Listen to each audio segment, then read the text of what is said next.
Hi guys. Today I'm talking to you guys about intercultural communication breakdowns. I did a special lecture on this earlier in the semester in the Global Lounge. So I noticed you guys didn't come, so instead I will do a screencast for you guys. So we're going to look at 5 different case studies today, 6 if we have time. So these are actual things that happened, and we're going to look at the situations and how the breakdowns occurred, and then what could be done to overcome them in the future, or if this happens again in the future. So the first one is called Technical Problem, and this involves US and Korean engineers. This is just an introduction so you guys can see what these case studies are about. Grievances, and this is between a U.S. human resources manager and his Korean staff. The third case study is titled Uncomfortable Buddies, and this is about Korean and U.S. employees. Okay, the fourth study is titled Returning the Favor, and this involves a Korean professor that invited his Japanese colleague to give a special lecture in Korea. Next is called Management-Employee Relations, and this is a case study about a situation that happened between Korean and Mexican management.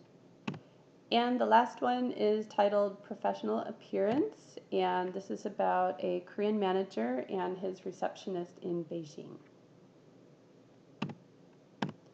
Okay, so first, before looking at the case studies, we'll talk about how we experience situations. So everybody sees situations through different lenses, and these lenses depend on your nationality. Like, you guys are Korean and I'm American, so we kind of view things a little bit differently.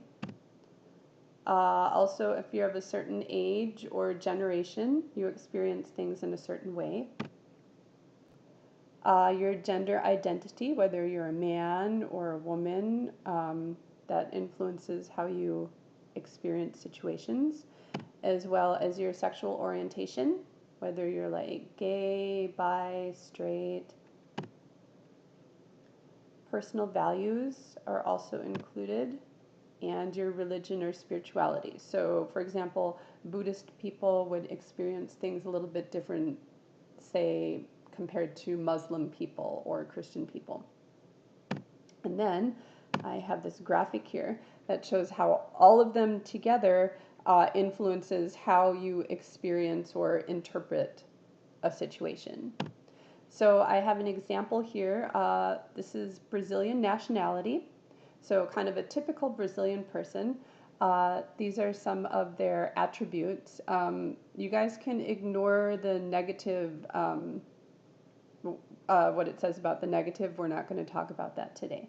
Just, you guys can see that they have the word in Portuguese and also English. I'm not good at Portuguese, so we'll look at the English. So first is face. So regarding a Brazilian's face, kind of how they present themselves to the world, it's important to maintain one's good image. That's important to Brazilians. Next, over here, Brazilians are known for having multi-directional attention, so that means that they can multitask. Brazilians commonly attend to a number of tasks simultaneously. Okay, so they're good at multitasking. Another one is that they're flexible. They have a lot of flexibility, so they'll find small ways around the rules. Next, in regards to relationships, relationships usually take priority over tasks, so they'll drop everything to go help family, for example. And then status for Brazilians is very important. Ascribed status tends to have great importance. Okay, so that's just an example of kind of a typical Brazilian kind of some of their characteristics, and that'll influence how they experience situations. But today we're mostly looking at Korean people, and then different, some Americans and Mexicans, Japanese, like that. Okay, so let's look at our first case study, which is titled Technical Problem. Okay, so a US company was awarded a large contract by a Korean customer, and the customer, this big company, had an urgent technical problem that needed to be resolved. So the Korean client asked the US vendor to send engineers to Korea to resolve the issue. So the US vendor sent 3 junior engineers, and for the first 2 days, the Koreans worked late into the evening, and because the Koreans were working, the Americans felt pressure to stay. On the third day, the US team members left before the others, stating, "We're not getting anywhere, see you in the morning." So they weren't happy about working all day long and working very late. So the Korean team couldn't believe that they left without solving the problem. They were very shocked. Okay, so looking at the words and the actions first for the Korean company. So they requested the US suppliers to help them solve technical problems. And they were disappointed to see junior engineers and not senior engineers. And they met every day and continued working until very late. And then when the American team wanted to leave, they told the American team that they couldn't leave without resolving the problem. Okay, now looking at the words and the actions of the American vendor, the 3 American engineers. So they responded to the customer request and sent engineers to Korea. And they felt frustrated by the communication barriers and repeated questions. They were also very dissatisfied with staying late. So 2 engineers left before the others without problems being resolved. Sorry, problems is misspelled there. Oops. Okay, now moving on to values, beliefs, and personal cultural sense. Okay, so looking at like South Korean values, hard work is important, so you do whatever it takes to resolve the problem. Also, we-ness is important, kind of collectivism, so everyone should stay together, right? Like everybody should stay and work late, nobody should leave, kind of do it together. And then there's a hierarchy. So in this case, the customer has hierarchy over the supplier, right? The customer is kind of, valued higher, I guess, right? Higher in the chain of hierarchy. Okay, now looking at the Americans and their values, beliefs, and personal cultural sense. So individualism is important to Americans. So this means that you should do what you think is best. Also, there's the time is money attitude. So Americans get very impatient with the lack of progress. In this case, they weren't solving the problem, right? And egalitarianism is important. So vendors perceive themselves as equal to customers, whereas this is different from Korea, where there's a hierarchy. Okay, so that's some of the kind of background information. Okay, so some things that could be done to bridge this kind of this breakdown is in regards to the Korean customers, they could realize that some junior engineers are as good as senior engineers, and they could try to resolve the issues during daytime working hours, right, instead of staying very late. Also, they could clearly state their expectations, like, before the team comes, they could say, oh, we really want senior engineers to come and we're going to be working very late. They could kind of say what they expect before they come. And then with the American engineers, the vendor, the company, should have sent people who don't mind working long hours and are patient with non-native speakers, right? There was some communication problems. And the U.S. engineers should understand that working late is a way of demonstrating moral support and commitment. Okay. Oh, and the engineers could have expressed themselves more politely, right? They kind of got angry on the third day and kind of left saying, we're not getting anywhere, we're leaving. So the Korean team was quite shocked at their impoliteness. Okay, moving on. Okay, the next study is titled Grievances, or Complaints. And the background for this is John Powers relocated to Korea to be a human resources manager of a US-based multinational organization, so a very big company. And he tried to assess the organizational situation and establish rapport by holding informal meetings with his staff, just to kind of find out what was going on, to try to get to know them. So he heard some complaints that the lack of communication in the organization was demoralizing. And John invited the local staff for a meeting with a U.S. vice president to let the vice president know the seriousness of the current problems. John encouraged the employees to share their views at the meeting with this VP, but no one really said anything. And John was stunned by the change in the attitude of his Korean employees, right? They told him in an informal meeting their complaints, but then with the VP they said nothing.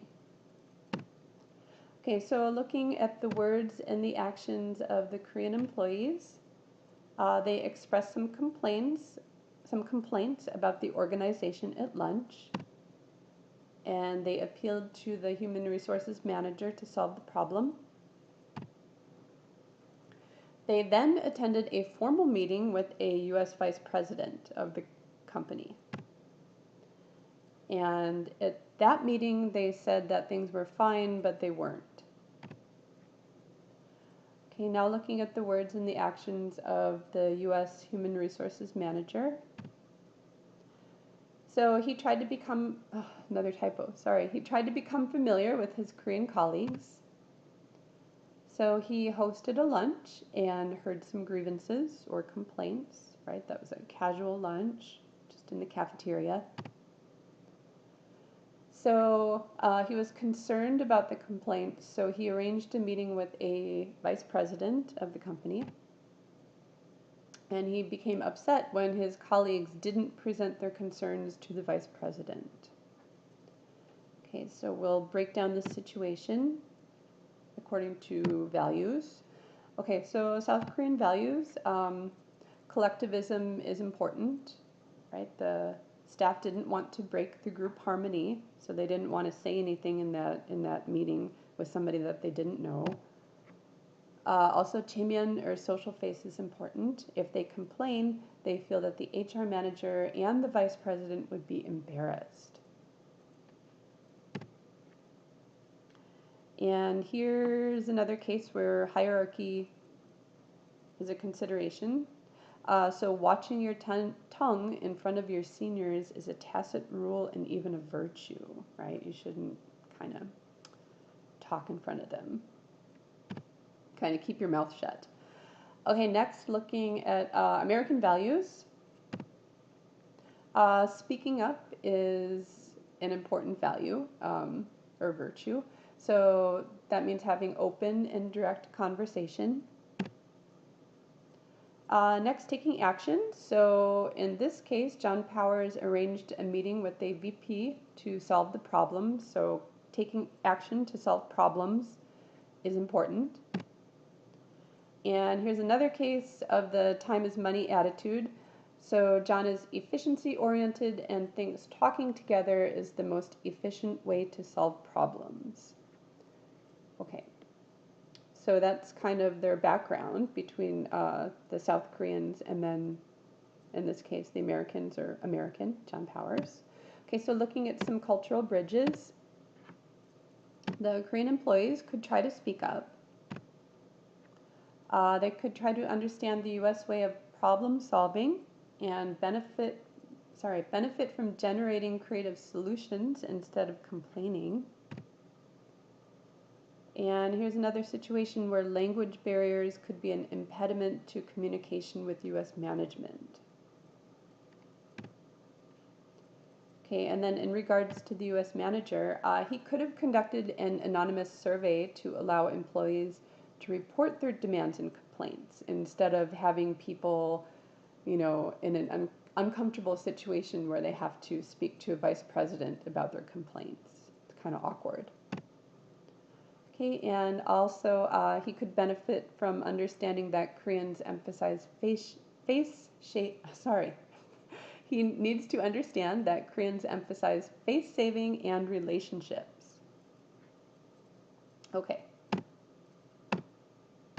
Also, John Powers, he could host an informal dinner meeting after work, like this hueshik that's pictured here, and that might encourage a more open atmosphere of sharing. And also the U.S. team could benefit from learning about Korean language and culture, right? I think that John Powers, by putting his employees in that situation, I think he didn't have a deep understanding of Korean culture. Okay, so the next case study is titled Uncomfortable Buddies. And this is a situation where several Korean managers and employees went to the U.S. for 2 months of training. So the U.S. group set up a buddy system, kind of paired two guys together, like an American and a Korean together. So the Koreans were told to meet with their American counterparts before orientation. And so Mr. Shin met a guy named James at the cafeteria, and James went to get some coffee. But Mr. Shin was very shocked that James bought coffee only for himself. And then James immediately started talking about the project. This is their first meeting. Also, there was a welcome reception for the Korean employees that was scheduled for 5:30 p.m. on a Friday, and only a few people showed up. Okay, so looking at the words and actions of Mr. Shin. First of all, he hesitated to phone his buddy due to his limited English, so he was uncomfortable having to contact him first. And then again, he was shocked that James bought coffee only for himself. He didn't buy some for James, right? He was so shocked that he could not focus on the conversation, and he felt very distant from James. And then, and then at the end of the week, he was disappointed that only a few U.S. buddies attended the reception. Remember, that was at 5:30 on a Friday. Okay, so looking at the words and the actions of James and the U.S. team. So the U.S. company gave the Koreans the names of their U.S. buddies and then told them to meet before starting the project.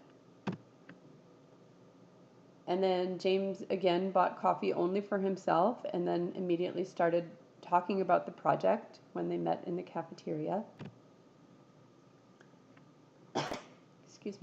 And then again, only a few U.S. buddies attended the reception. Okay, so looking at the values, beliefs, and personal cultural sense of Mr. Shin, the Korean guy. So face-to-face communication is important, right? That's important for relationship building. This also gives you the ability to size up a situation. Hospitality is very important for Koreans, right? So maybe Mr. Shin would have bought James a coffee, but James didn't buy a coffee for Mr. Shin. Okay, also social face is important, and hard work, or kunmyeon. So 5:30 was still part of the work day. It's not considered after work, whereas the Americans would consider 5:30 to be the end of their work week. Okay, so now looking at James, the American guy. Americans are work-oriented, so he thought it was efficient and sufficient to have a work-related orientation, kind of their initial meeting, that little orientation that they had in the cafeteria. Also, individualism is an American value. So he assumed that Koreans would take the initiative to, so the American company assumed that the Koreans would take an initiative to contact their buddies. Again, egalitarianism is important here. So James kind of felt like if Mr. Shin wanted coffee, then Mr. Shin would, buy it for himself, kind of. Everybody's equal. And then here's another case of time is money. So the U.S. buddies wanted to go home at 5:30. They didn't want to stick around for a welcome reception on a Friday night, right? They wanted to go home to their families. Okay, so in regards to cultural bridges, both sides could learn about cultural differences, and it could create an informal team environment where the members can openly discuss and enjoy learning about differences. The U.S. buddies could be aware of Korean customs of hospitality and getting to know colleagues on a personal basis, right? Because James got right down to work. He didn't do any kind of small talk when they first had a meeting, right? He just went and got coffee and then just started talking about business. Okay, also the Koreans could try to understand that the U.S. buddies were not intentionally rude. They just have different business behaviors and keep work and personal life separate. Oh, sorry. Just one more thing that I wanted to mention. Also, the U.S. company, instead of holding that reception at 5:30 on a Friday night, instead they could have had a lunch or something, and then, of course, more people would have turned out. Okay, so moving on. This one is called Returning the Favor. So, a Korean professor, Dr. Yu, went to Tokyo for a one-year visiting professorship. And in Tokyo, he got to know his colleague, Dr. Nakamura, well. So Dr. Nakamura was very hospitable. He kind of went hiking with him, and they had lots of lunches and dinners, and they spent a lot of time together. So Dr. Yu appreciated Dr. Nakamura's colleagueship, and in return, he invited him to a distinguished guest speaker program at his university in Korea. Also, Dr. Yu's university paid for all the expenses and provided a good honorarium. So that's kind of a payment for giving the special lecture. And Dr. Nakamura then presented a beautifully wrapped gift to Dr. Yu, right? When he came to visit Korea, he brought a gift. And Dr. Yu's wife was disappointed that the gift was a box of Japanese cookies worth about $15 to $20. Okay, so looking at the words and actions of Dr. Yu, he appreciated Dr. Nakamura's hospitality, right? Because Dr. Nakamura took good care of him while he was in Tokyo, right? Having lunch and showing him around and spending lots of time together. So in return, he invited Dr. Nakamura to his university, and he welcomed him and accepted the gift graciously. He then gave the gift to his wife, who was slightly offended by the small gift. Okay, now looking at Dr. Nakamura, he was hospitable during Dr. Yu's visit in Tokyo. So he accepted the invitation to Dr. Yu's university in Korea. And when he came to Korea, he presented a small, beautifully wrapped gift to Dr. Yu. Oops. Okay, so looking at the beliefs, values, and personal cultural sense of Dr. Yu. Okay, 인간적. Human relations are important. So you appreciate and return the hospitality that you are shown. Also, Chemian or social face is important. So professors should be able to afford gifts that match their social status, and most Koreans are more generous than they can afford to be at times. Okay, now looking at Dr. Nakamura. Japanese have emphasis on form, right? So he had presented a really beautiful gift because like the way that it was presented and the way that it was wrapped was more important than the gift itself. Also, in regards to human relations, he did not want to obligate Dr. Yu by giving him an expensive gift. The small gift was not based on their social status. And also considering hierarchy, Dr. Nakamura did not feel obligated to bring a gift as it was Dr. Yu's turn to return the favor, right? Because Dr. Nakamura took good care of Dr. Yu while Dr. Yu was in Tokyo, so now it's Dr. Yu's turn to take care of Dr. Nakamura, right? Returning the favor. Okay, so looking at cultural bridges, both professors could have paid attention to subtle cultural differences, such as the meaning of gift giving. And Mrs. Pak, who is Dr. Yu's wife, she could try to understand that the thought behind Dr. Nakamura's gift was from the heart.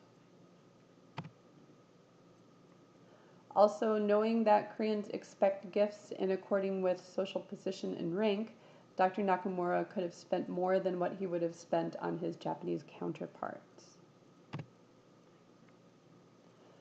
Okay, moving on to management-employee relations.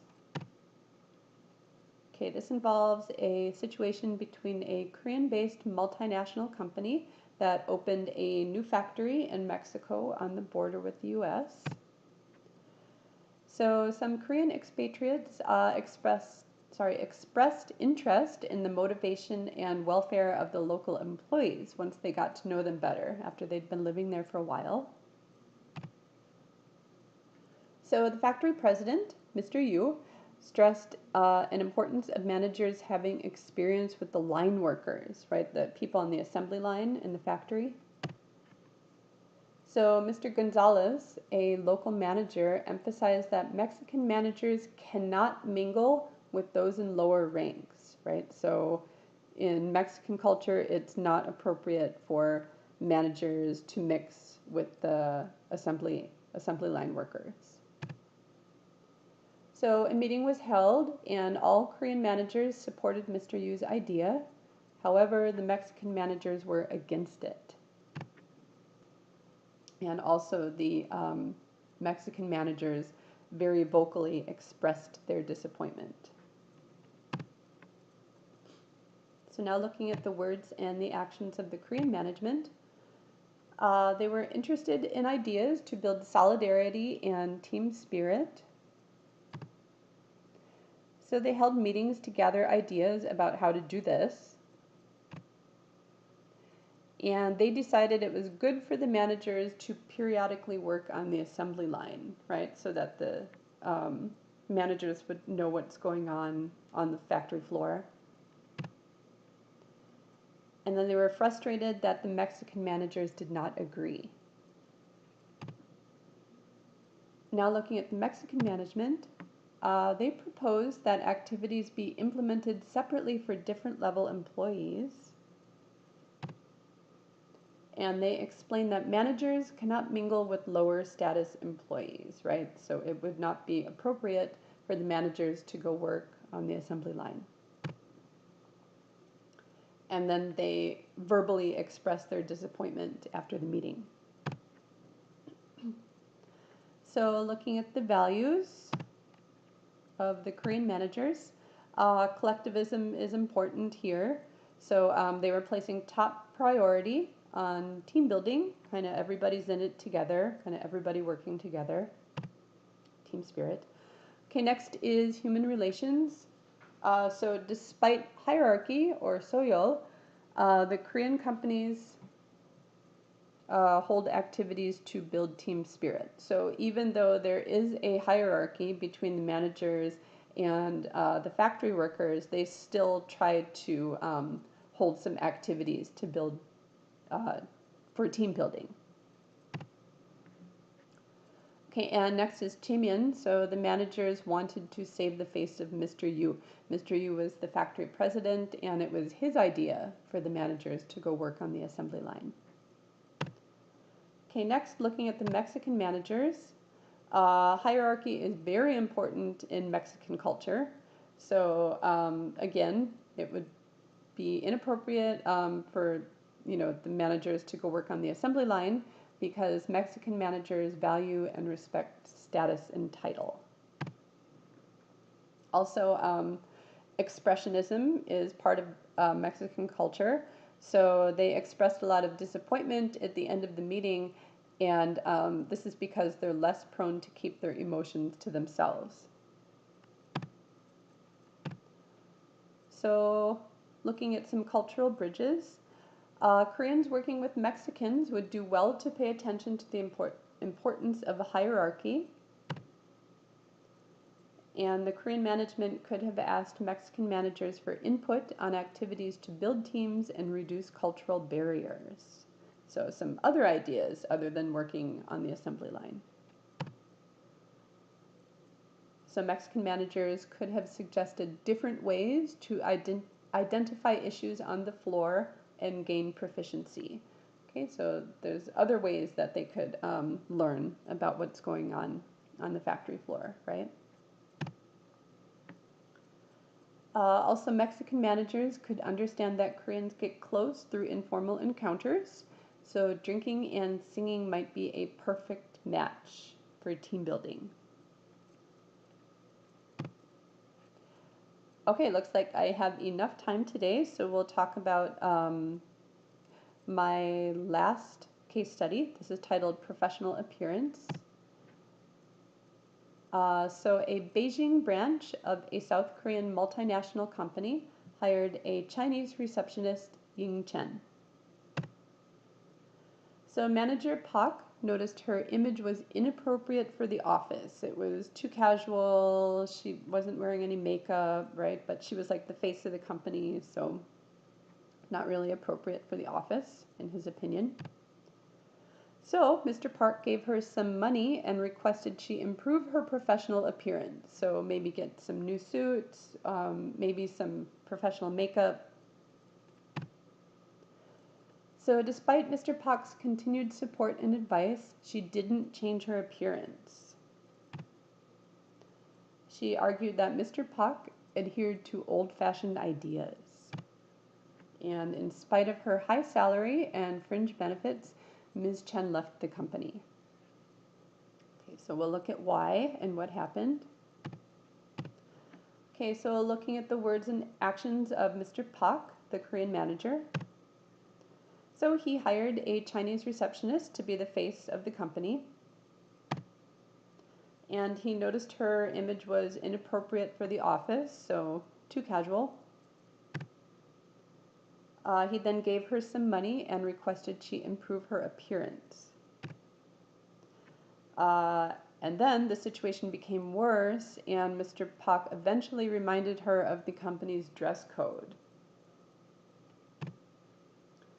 So looking at Ms. Chen, from her point of view, she dressed casually for the office, and she accepted money from her manager to improve her image. And then finally she said, if you can't tolerate my appearance, I'd rather quit my job. And so she did. She resigned and she left the company. Okay, so looking at values, beliefs, and personal cultural sense in regards to Mr. Park. So Chaemyeon is a factor here. So Confucianism has a key role in judging a person's status through one's appearance. Right, she was the face of the company. And then face saving, he quietly approached the receptionist considering her face, right? He didn't want to embarrass her. And then in regards to human relations or inganjok, She chose he chose not to fire her because he felt she may be in difficult circumstances, because he was giving her money to improve her appearance, but then she didn't spend it on her appearance, so he thought she might have some family problems or something, and maybe was instead giving it to her family. Okay, so looking at Ms. Chen, face saving is important to Chinese. So Ms. Chen felt deeply humiliated in front of her colleagues. So even though Mr. Pak was trying to be quiet and suggest that she improve her appearance, people still found out about it. Also in Chinese society, equality is very important. So Ms. Chen was raised in a socialist society, and she felt that Mr. Pak was judging her based on her appearance and not the quality of her work. So some cultural bridges in this situation. South Koreans could be more flexible and try to adapt to the local customs by creating a new corporate culture that incorporates both cultures. So maybe, for example, like some Western countries have like a casual Friday, right? Everybody kind of dresses a little bit more casually for the office. So they could try to do something like that. Also, those who want to succeed in China should remember the Chinese live with face and die with face. So face saving is really, really important in China. And that's why Ms. Chen left, because one of the reasons why she left was because she was so embarrassed. Also, Chinese employees could understand that professional appearance is a sign of company credibility. And of course, managers need to explain the dress code before employment. So maybe before she was hired, he could have told her that she would be expected to, wear formal business suits and full makeup, things like that. Also, Chinese employees could be willing to follow the company's rules. Following rules is not an option in a South Korean organization, right? You have to follow the rules. Okay, so some tips for enhancing intercultural excellence if you're working with people from a different culture or studying. Remember, it's important to get to know colleagues or other students as individuals and not as cultural representatives, right? Everybody's different. Also, look for strategies and skills to learn from and to adapt to each other and new situations. So kind of use some problem-solving techniques in situations like these. Also remember that just because someone's behavior or communication style is different does not mean it needs to be changed. Remember that cultures affect not just individuals, but whole organizations and systems. Also focus on improving intercultural excellence. So this should be something that should continually be worked on. Create new ways of working. And do not ignore the need for business or technical solutions, because sometimes if there's some kind of a breakdown in communication, sometimes it can be solved just with a simple like computer program or just some kind of technical situation, right? Do webcam instead of phone calls where you can see each other's faces, things like that. Also refuse to take offense. Okay, if you're not offended by other people's like actions, then it's a lot easier to get along in a different situation. Okay, so another thing is to ensure that those with less power are heard, understood, and incorporated. So this is an example of like the with the human human resources manager, right? With his staff. So yeah, he could ensure that those with less power are heard, understood, and incorporated by kind of making them more involved in the company. Okay, I went off on a tangent there. Sorry. Okay. My final point is enjoy the differences, right? So everybody's different, and that's what makes it fun working with foreigners, right? So, and then you can learn a lot about yourself and different cultures. So I got all of this material from this. It's called Cultural Detective. This is actually company training material. So if you guys are interested in this, you guys can Google Cultural Detective. They do have some videos on YouTube, but it's more for marketing, I guess. But anyways, if you guys go to a different country, or if you guys go study in a different country or work in a different country, this is a really good um, program. They also have an online component, and it helps you kind of learn about the different culture and through these case studies and things like that. So, anyways, I really recommend this. It's very expensive though.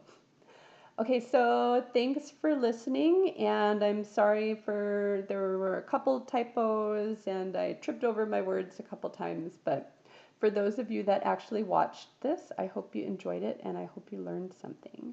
So thanks for watching, and I'll see you guys in class. Bye, guys.